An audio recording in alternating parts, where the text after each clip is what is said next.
नमस्कार साथियों, स्वागत है आपका हमारे यूट्यूब चैनल में। और हम देख रहे हैं हिंदी सेट नेट अध्ययन में, जो कि नेट के पाठ्यक्रम में निबंध है। उन निबंधों में आज हम देखने वाले हैं उड़ जाग मुसाफिर नामक निबंध।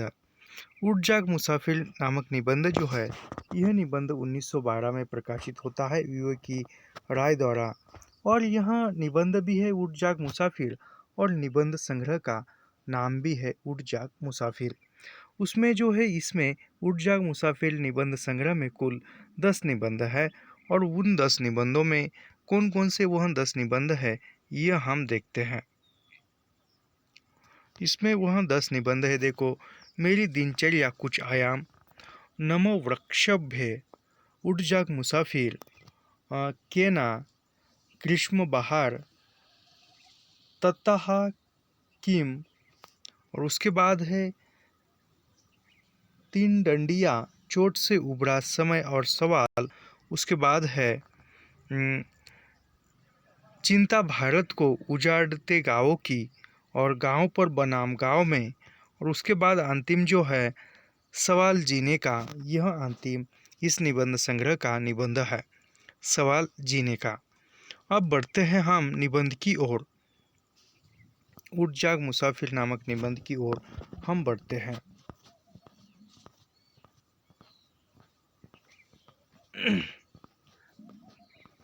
यह मिनट कहाँ गया? उड़ जाग मुसाफिर वहाँ जाते समय कल्पना कर रहा था कि सदा की भांति तन मन से पूर्ण स्वस्थ होंगे। यानी वहाँ पर वो जाने से पहले सोच रहे कि वह स्वस्थ होंगे, पूर्ववत अंधकार साहस मिलेंगे, सदाबहार से खिलेंगे, फूल फूल कुसुमित ऐसी संक्रामक निरोगता की प्रतिमूर्ति के चाहक ग्राहक कम नहीं होते। सो घिरे होंगे गांव के या इधर उधर के प्रबुद्ध लोगों से, कुछ ले लो इस अंतिम आदमी से। यानी यह जो आदमी है, वह एक अंतिम सांसें गिन रहा है और वह अब जाने के कगार पर है, यानी वह समाप्त होने के कगार पर है। तो इस अंतिम आदमी से कुछ तो ले लो, ऐसी आशा है। क्या लोगे भाई? यानी वो कहते कि क्या लोगे इस अंतिम आदमी से? कहाँ टिके रहे हैं उनके गुरु गंभीर जीवनानुभव या चिंतन निष्कर्ष तुम्हारी फटी झोली में। यानी कहाँ टिक रहे हैं, कहाँ टिके हैं कि तुम्हारी फटी झोली में। अच्छा चलो मनोरंजन ही सही, यानी ज़्यादा कुछ न ले सकते हो तो मनोरंजन ही सही, कहते हैं मनोरंजन ही ले सकते हैं। पिछली बार गया तो एक सवाल खड़ा मिला, यानी पिछली बार वह उनके पास गए तो एक सवाल मिला। आपने इतना बड़ा पुस्तकालय गांव में खड़ा तो कर दिया, पर कोई पुस्तक पढ़ने वाला नहीं रहा तो उसका क्या होगा? यानी वह फिर गए और जाने के बाद उन्होंने क्या सवाल किया? अच्छा, क्या सवाल किया? आपने इतना बड़ा पुस्तकालय, यानी जो लाइब्रेरी जो है, वह गांव में खड़ा क्यों की? क्योंकि गांव में पुस्तक पढ़ने वाला नहीं रहा तो उसका क्या होगा? यानी पुस्तकालय है और किताब खाना है या वो लाइब्रेरी है बहुत बड़ी, लेकिन उसको पढ़ने वाला ही कोई नहीं है, तो वह किस काम का? यानी गांव में कौन पढ़ सकता है इतना सारा? प्रश्न सुनकर मास्टर साहब अर्थात जगदीश बाबू का चिर परिचित मुक्त हास बिखर गया। यानी वह किसके पास लेकर गए हैं? तो जगदीश बाबू के पास गए हैं। और यह सबको सुनकर वह मुक्त हास बिखर गया। और आधा उत्तर तो प्रश्नकर्ताओं को जैसे इसी में मिल गया कि यह भी कोई प्रश्न है। यानी जिसने प्रश्न किया उसी को इसका उत्तर मिल गया कि यह भी कोई प्रश्न पूछने जैसा है क्या? और यदि है तो इसे स्वयं से पूछो, यदि है तो उसको स्वयं से पूछो। शेष आधे उत्तर के रूप में पूरे आत्मविश्वास के साथ एक प्रश्न ही उन्होंने उछाल दिया। फिर उन्होंने उसका उत्तर न बताकर दूसरा प्रश्न पूछ लिया। अरे भाई, रात होती है, अंधेरा होता है, तो तुम चाहो या ना चाहो प्रभात का प्रकाश स्वयं स्वयं में उतर आता है। यानी रात होती है और रात होने के बाद दिन अपने आप निकल आता है। यदि कोई कहता है कि अब रात है तो रात ही रहने देना चाहिए, दिन नहीं निकलना चाहिए, लेकिन वो ऐसा हो सकता है क्या? वह समय पर रात ढल जाती है और दिन निकलता है।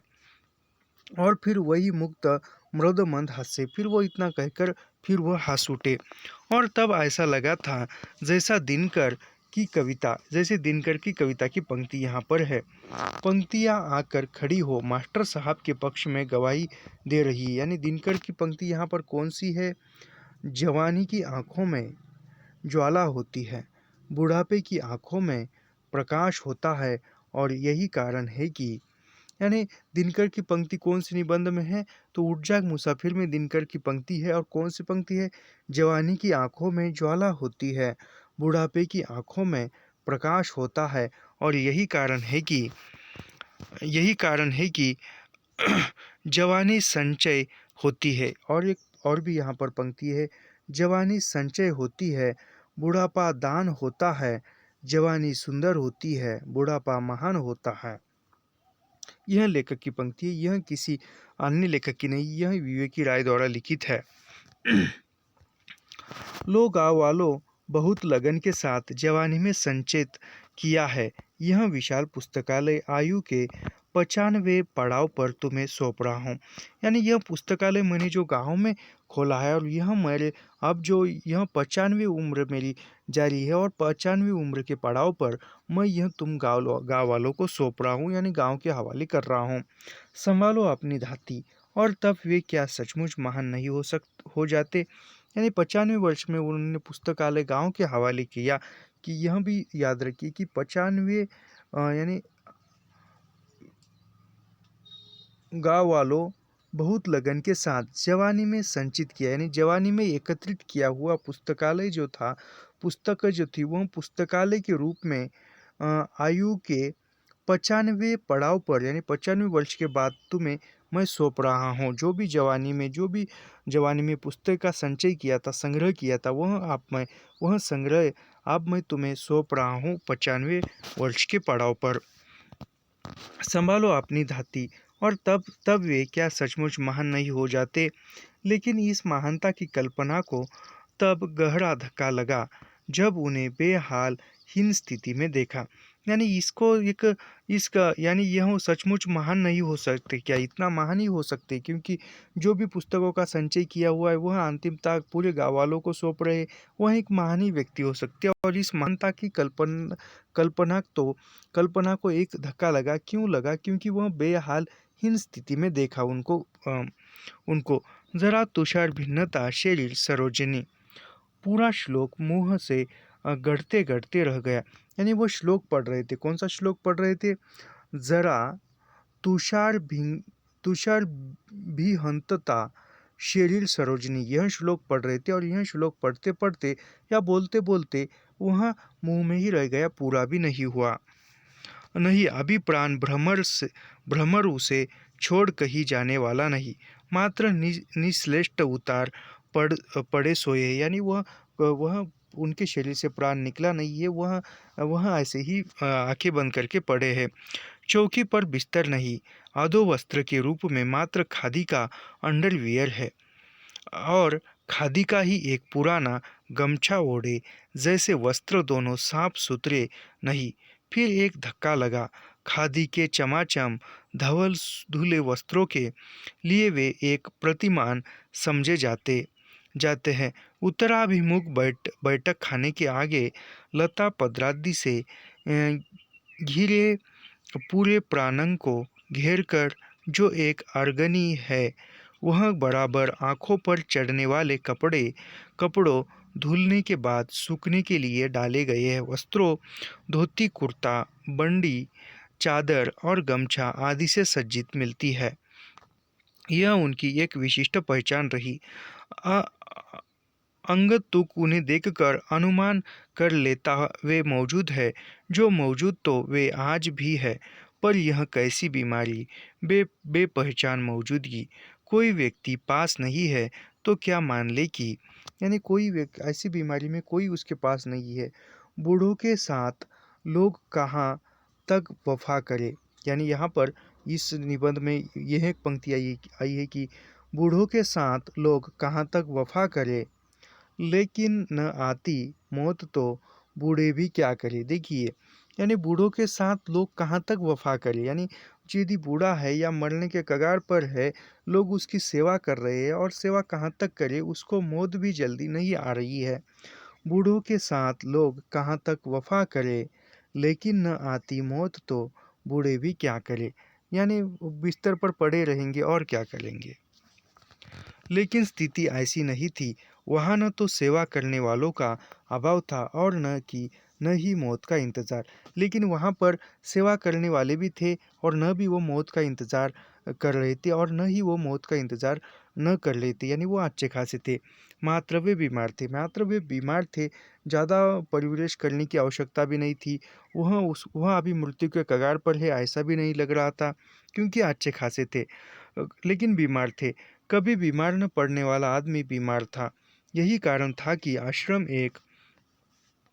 आश्रम एक सुहावन पावन जैसा वह आवास उदास था। उधर मैं अपने सोच में डूबा था।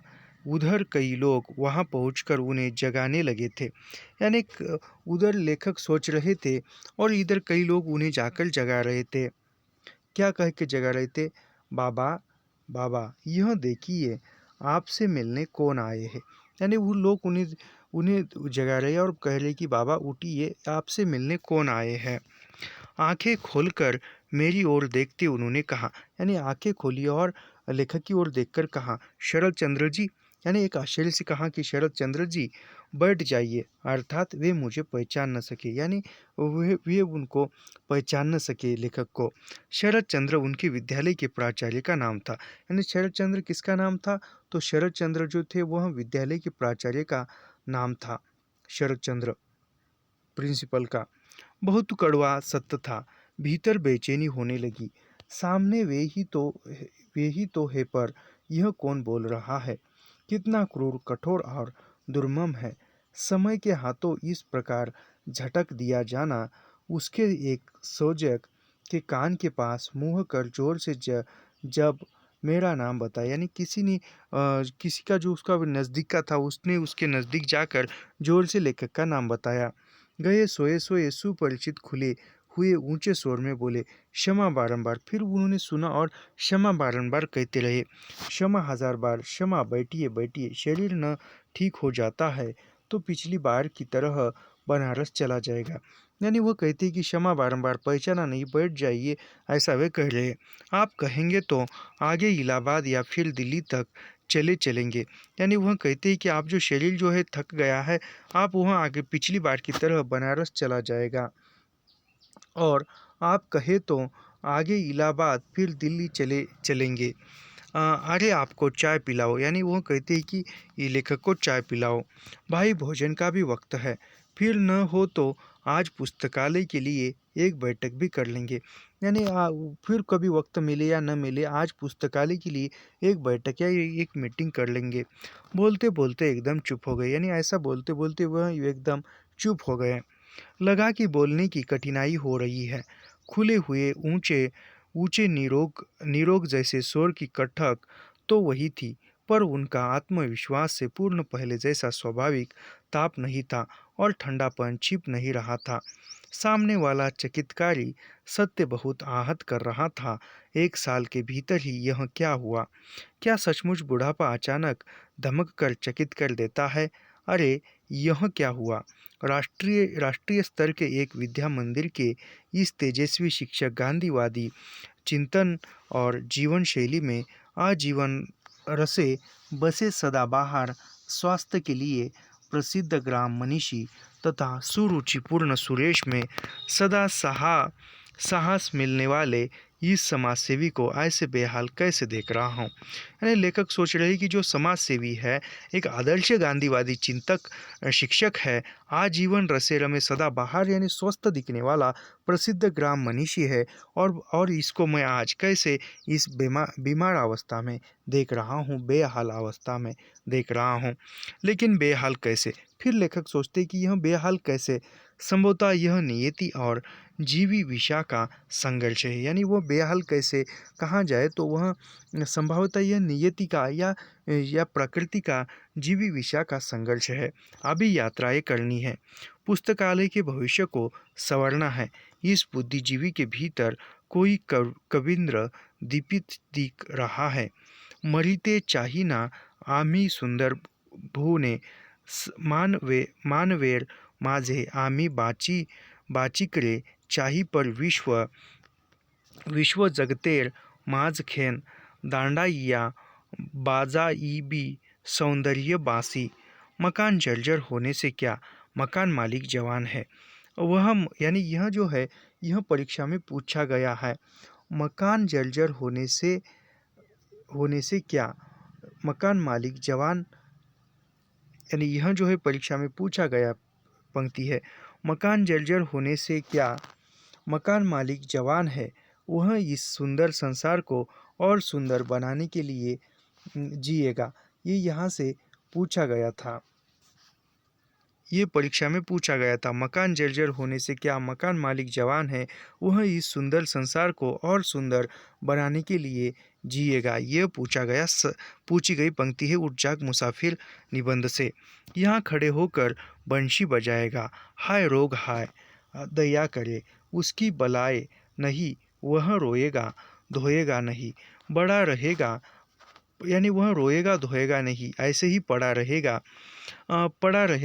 शांत मौन, यानी शांत मौन पड़ा रहेगा, तड़पेगा नहीं, रोएगा धोएगा कुछ भी नहीं, शांत मौन पड़ा रहेगा, कोई शिकवा शिकायत नहीं, अपने प्रिय कवि कबीर साहब की तरह, यानी किसी से शिकायत नहीं, किसी से शिकवा नहीं, किसी से कुछ बोलना नहीं, ऐसे ही शांत पड़े रहेंगे कबीर की तरह। यानी उनका प्रिय कवि कौन था, तो कबीर था। बेहद के मैदान में सोया है, कुछ निरंतर हो रहा है, क्या हो रहा है, शायद सुमिरन भजन आचार्य।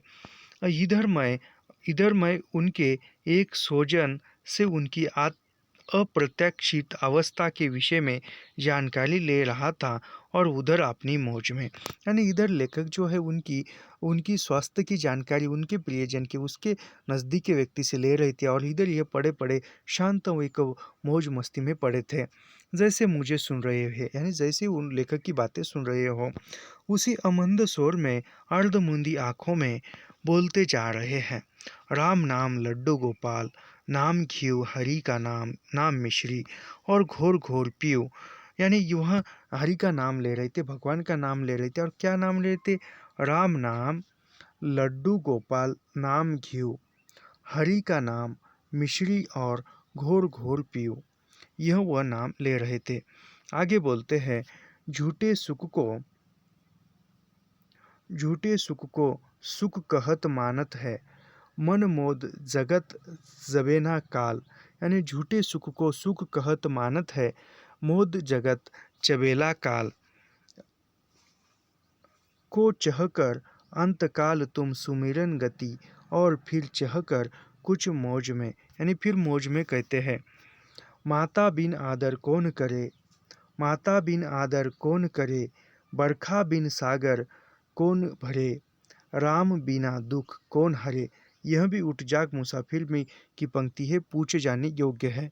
माता बिन आदर कौन करे, बरखा बिन सागर कौन भरे, राम बिना दुख कौन हरे। यानी जिस प्रकार माता बिना आदर कौन करता है, बारिश बिना सागर कैसे भर सकता है, और राम बिना दुख कौन हर सकता है, दुख का निवारण राम बिना कौन कर सकता है। तराने पर विराम लगा तो मैं सामने हाथ जोड़कर खड़ा हुआ, आप चलने की आज्ञा दीजिए। यानी यह इतना कहते हैं, गा रहे हैं गजाधर बाबू कि माता बिन आदर कौन करे, बरखा बिन सागर कौन भरे, राम बिना दुख कौन हरे। यह जो है तराना गाने लगते हैं और गाते गाते वह रुक जाते हैं, तब लेखक उसके सामने जाकर खड़े होते हैं और कहते हैं हाथ जोड़कर कि आप जाने की आज्ञा दीजिए। अच्छा, अगली बार जल्दी आइए तो अपने साहित्यिक पुस्तकालय पर 24 घंटे का हरि कीर्तन कराया जाए। यानी वो लेखक जाने की आज्ञा मांग रहे हैं और वो पढ़े पढ़े रहे कि अच्छा, अगली बार जल्दी आइए, ताकि जो साहित्यिक पुस्तकालय है उसको 24 घंटे पर कीर्तन करना है, हरि कीर्तन कराया जाए। वही मुद्रा, वही अंधमुंदी आंखें, वही निर्भाव भाव में चौकी पर लेटे लेटे बोलना, जैसे किसी और से नहीं स्वयं से बोल रहे हैं, आत्मलीन आत्मसमुधन। अब मैं बहुत हैरान हूँ, इस राम नाम लड्डू सुमिरन भजन हरि कीर्तन और राम बिना दुख कौन हरे वाली धार्मिक लाइन पर कभी उन्हें इसी पार्थिव भाव में देखा नहीं। फिर यानी ऐसे दुख में उसको कभी देखा नहीं, लेकिन अब मैं देख रहा हूँ। फिर दुख हरने में माता की फिर दुख हरने में माता की सनातन भूमिका का स्मरण, यानी दुख हरने में, दुख का निवारण करने में माता की जो भूमिका है उसका ध्यान करना, उसका स्मरण करना। उनके जीवन और चिंतन शैली को देखते ये बातें बेमेल पड़ गले से उतर नहीं रही है। तो क्या मान ले कि यह हरे को हरि नाम वाली स्थिति है, यानी हरे को हरि नाम वाली स्थिति, यानी जिसके पास कुछ भी नहीं, जो हरा है उसको सिर्फ हरि नाम की ही शक्ति है, स्थिति है। मगर हरे कहाँ है, यानी वह मगर हरे कहाँ है, जैसे वह हर गए कहेंगे तो वह हरे कहाँ है, वह हरे जैसे बातें नहीं कर रहे हैं। अभी तो मन जवान है, लड़ रहा है, यानी अभी तो उनका मन लड़ रहा है, जवान है, पुस्तकालय की मीटिंग कर रहा है, यानी वो उसका मन जवान है, लड़ रहा है, स्थिति को सामना कर रहा है और पुस्तकालय की मीटिंग कर रहा है, यात्राएं कर रहा है। मन हरे हार है, यानी देखिए, मन हरे हार है, यानी कि किसी के मन में यदि अ, हार है तो वह हार गया, और किसी के मन में यदि जीत है तो जीत लिया। कहाँ जाए, तो आज से इस यहाँ पर यह पंक्ति भी आई है, और आज से यदि हम मन में ठानते हैं तो आने वाले जून में नेट जेआरएफ हम क्वालिफाई करेंगे। ऐसे यदि मन में हम ठान लेते हैं, मन में यदि जीत मान लेते हैं, तो निश्चित रूप से जून माह में हमारा नेट जेआरएफ क्वालिफाई होना ही होना है, और हो ही जाएगा। इसीलिए कहते हैं लेखक कि मन के हारे हार है। तो आप मन में भी ठान लीजिए कि मेरी जीत निश्चित है। आने वाले जून एग्ज़ाम में, आने वाले जून के नेट जेआरएफ में मैं निश्चित क्वालिफाई होने वाला हूँ। मन के हारे हार है, मतलब मन मन में जीत की, मन के जीते जीते, यानी मन में जीत भरो, मन में जीत का उत्साह भरो। तो यहाँ तो जीत ही जीत है, यानी अब मन के हारे हार है, मन के जीते जीत, तो यहाँ तो जीत ही जीत है। अंत भला तो सब भला, यानी यहाँ पर मन के हारे मन के हारे हार है, यानी यदि आप सोचोगे कि हमारा नेट एग्ज़ाम नहीं क्वालिफाई होगा तो नहीं क्वालिफाई होगा। यदि हम मन में ठानेंगे कि मन के जीते जीत, यानी यदि हम मन में आज से ठानेंगे कि आने वाले जून नेट के परीक्षा में हमारा नेट जेआरएफ क्वालिफाई होगा, तो निश्चित ही आप नेट क्वालिफाई होंगे ही। और यहाँ तो यहाँ गजाधर बाबू के पास जीत ही जीत है, हार का कोई लवलेश नहीं है उनके पास। अंत भला तो सब भला।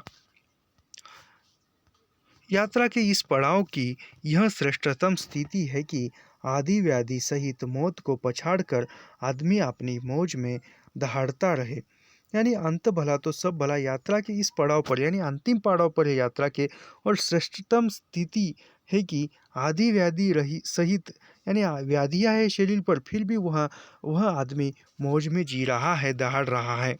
नहीं, यहाँ पराजय का अस्तित्व नहीं है, यानी यहाँ पर पराजय का अस्तित्व नहीं है। यहाँ पर जो है हमेशा जीत ही जीत है। कहाँ किसी अपनी बीमारी या किसी डॉक्टर या सोजन की चर्चा हो रही है। चर्चा है गोपाल नाम घीव की, यानी यहाँ पर किसी अस्तित्व की या किसी स्वजन की चर्चा या परिजन की चर्चा नहीं हो रही। यहाँ गोपाल की, भगवान के नाम की चर्चा हो रही है। अर्थात अगले पड़ाव पर चलते चलते वे घी खाकर तगड़े बन जाए, यही आदर्श वीरता है। यह एक निराला संदर्भ है, यानी यह एक निराला संदर्भ है कि अर्थात अगले पड़ाव पर, यानी अभी जीवन समाप्त हो जाएगा और अगले पड़ाव पर वह जाएंगे और वह चलते चलते घी खाकर एक तगड़े बन जाएंगे। यह एक निराला संदर्भ है। सत्य है कि रेत सा तन ढह गया है, यानी सत्य यह है कि रेत सा तन जो है रेत सा ढह गया है, ढल गया है, मगर किसका? वह जो एक कल्पित नाम रूप है, क्या उसका, जिसके लिए वह मैं का प्रयोग करता है? नहीं, मैं अलसित हूँ, यही कवि कह गया है। वह अलसित है, यह तो दिखाई पड़ रहा है। जो अगणित बंधनों में जकड़ा है वह नहीं है। गुण और संस्कार ही नहीं, अपना यह ओढ़ा हुआ व्यक्तित्व, कल्पित संबंध और अर्जित ज्ञान भी महामारक बंधन है, यानी जो भी ओढ़ा हुआ व्यक्तित्व है, कल्पित संबंध है, वह भी हमारा अर्जित किया हुआ, प्राप्त किया हुआ महामारक बंधन है। तो आप यह परम पुरुषार्थ देखो। यह निर्बंध असंग पुरुष इस बंधे हुए पुल से गुजर जाने के लिए अध्यत है।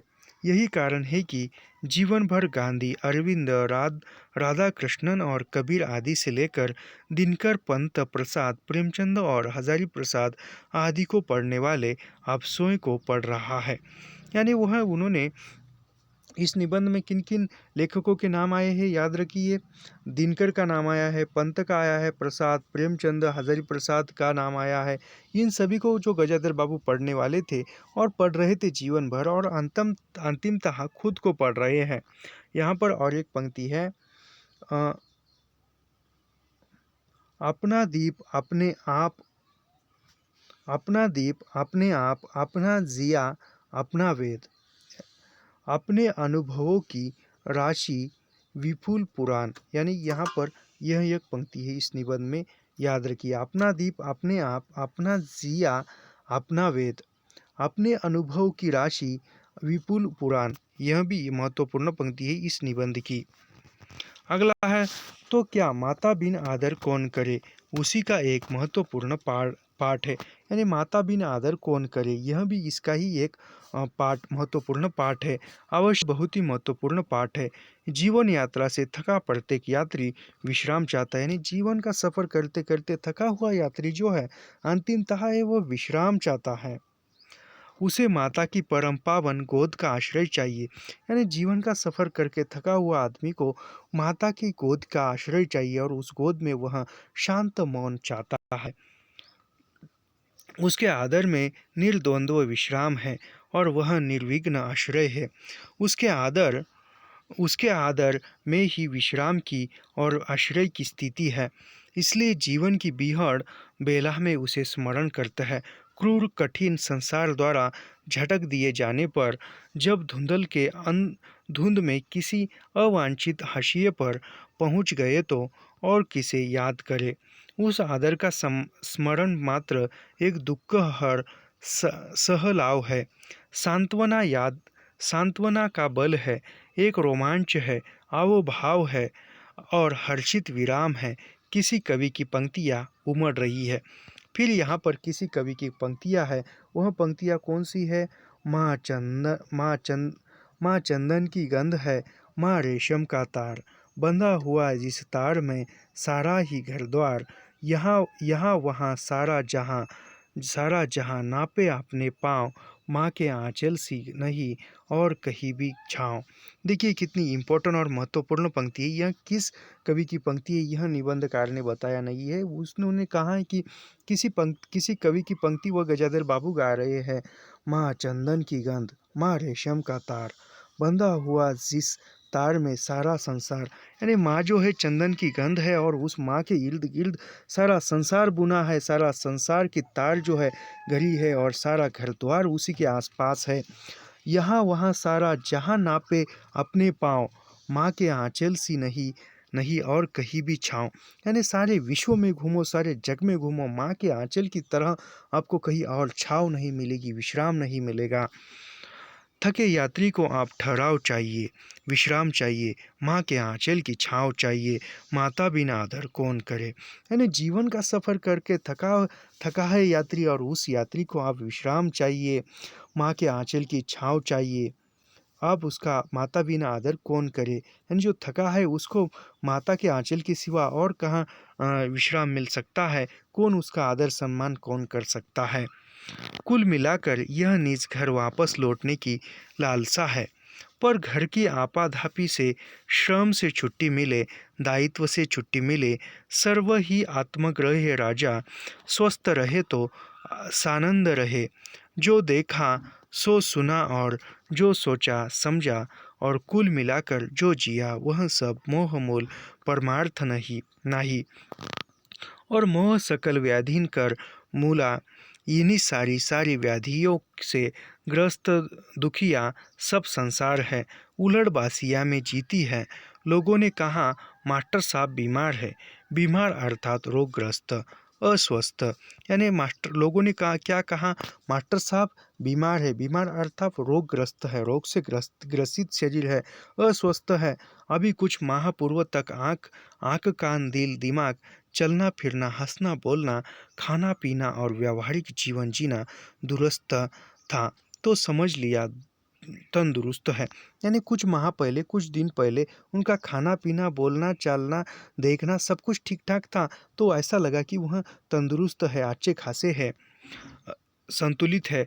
वह तन आप दुरुस्त नहीं है, यानी वह तन आप दुरुस्त नहीं है, उसके अंग काम नहीं करते हैं, यानी पूरे अवयव जो है क्षीण हो चुके हैं, उनके काम, उनके अंग आप काम नहीं करते। कोई भी व्यक्ति तन नहीं है, वह उसके भीतर उसका संचालक नियामक बनकर बैठा है। यानी कोई व्यक्ति जो है वह तन नहीं है, उसके अंदर की जो आत्मा है उस तन का संचालक बनकर बैठा है, नियामक बनकर बैठा है। उसी में स्थित होना, अपने सो के साथ होना, स्वस्थ होना है। यानी उस आत्मा के साथ रहना ही एक स्वस्थ होना और सो के साथ होना है। जो स्वस्थ होगा वही शांति होगा, निर्माण मोह होगा, निर्द्वंद्व निश्चेष्ट होगा, बेपनाह बेपहचान होगा, और वही बोल सकेगा माता बिन आदर कौन करे। एक मिनट। माता बिन आदर कौन करे। भव रोग रोगी माता का नहीं, रोग का दवा का, डॉक्टर का अस्पताल का, राग आलापता विक्षिप्त रहेगा। कहाँ ऐसी मौज नसीब होगी कि राम नाम लड्डू पाटे। यानी रोगग्रस्त के साथ क्या, किसको ऐसा नसीब है कि राम नाम यानी ईश्वर का नाम लेकर मृत्यु शैया पर जाए। तो मास्टर साहब सो में स्थित है, बांट रहे हैं, लो दुनिया के लोगों लट्टू लो, घी मिश्री लो, और फिर परम लाभ के लिए राम नाम का लो। यानी परम लाभ के लिए या परमेश्वर के पास जाने के लिए राम का नाम लो। राम बिना दुख कौन हरे, और मेरे लिए माता का प्यार अलम है। जीवन भर कबीर को पढ़ने वाला आप कबीर को जिएगा। जीवन की यही वरण्य स्थिति है, यानी जीवन भर कबीर के दोहे या कबीर को पढ़ने वाला आप कबीर को खुद जिएगा। जब चाहे चली गई तो फिर चिंता कहाँ टिकेगी, और फिर तो मनुआ बेपरवाह क्या मस्ती है। जिसको कछु न चाहिए वह साहन का साह। इस शहंशाह पर संसार की निगाह नहीं पड़ती, वह देखती है यह शरीर है, बीमार है, आप आदि नहीं चलेगा। यानी वह उस अंदर के अंतर मन को नहीं देखती, वह ऊपरी शरीर को संसार देखता है, और वो उस शरीर को देखकर कहती कि यह शरीर है, आदि नहीं चलेगा, वह बीमार है, मगर वह रुकता कहाँ है। यह जो है सब नई यात्रा की प्रस्थान प्रक्रिया है, यानी एक मृत्यु के बाद भी और एक यात्रा है, ऐसा लेखक कहना चाहते हैं। यह वांसासिनी को त्यागने और नवाग्नि गृहस्थी के मध्य का संचलन परिदृश्य है, परम पावन है। मृत्यु के तुहु मम श्याम समाम रवि बाबू का शाम ही मास्टर साहब की माता है। यानी रवि बाबू का शाम ही मास्टर साहब की माता है। तुम ही हो माता, तुम ही हो पिता, अब तुम्हारा प्यार ही वांछित है। यानी तुम ही हो माता, तुम ही हो पिता, तुम्हारा प्यार ही अब सब कुछ है। संसार पीछे छूट गया, अब कैसा बंधन। यानी संसार जो है सब कुछ पीछे छूट गया है, अब कैसा बंधन है, अब तो मैं तुम्हारा ही तुम्हारा हूँ। स्वतंत्रता संग्राम के दिनों में लोग एक गीत गाया करते थे। यानी स्वतंत्रता संग्राम था, लोग ये गीत गाया करते थे, यह पूछे जाने योग्य गीत है। हम दीवानों की क्या हस्ती है, आज यहाँ कल वहाँ रहे, मस्ती का आलम साथ चला, हम धूल उड़ाते जहाँ चले। यह भगवती चरण वर्मा की पंक्ति है, और यह पंक्ति इस निबंध में है, याद रखिए। एक मिनट, यह क्या हो गया। तो यह पंक्ति जो है जो राष्ट्रीय प्रेम की यह पंक्ति है, और यह पंक्ति इस निबंध में है, याद रखिए। हम दीवानों की क्या हस्ती,